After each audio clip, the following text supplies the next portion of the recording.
युवक कांग्रेसियों द्वारा आज़ादी के अमृत महोत्सव पर न्यू सुभाष नगर टिकरापारा में ध्वजारोहण कार्यक्रम का आयोजन कर शहीदों को श्रद्धा सुमन अर्पित किया गया।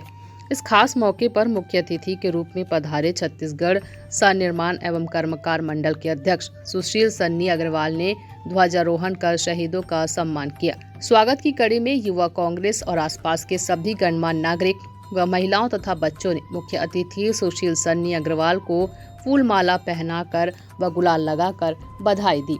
युवा कांग्रेस के नरेंद्र पाल एवं अन्य साथियों द्वारा मुख्य अतिथि सुशील सन्नी अग्रवाल का गर्मजोशी के साथ स्वागत अभिवादन करते हुए स्वतंत्रता दिवस की बधाई दी। साथ ही नरेंद्र पाल एवं साथियों द्वारा स्वतंत्रता दिवस के मौके पर बच्चों को पेन कॉपी चॉकलेट देकर स्वतंत्रता दिवस की बधाई दी।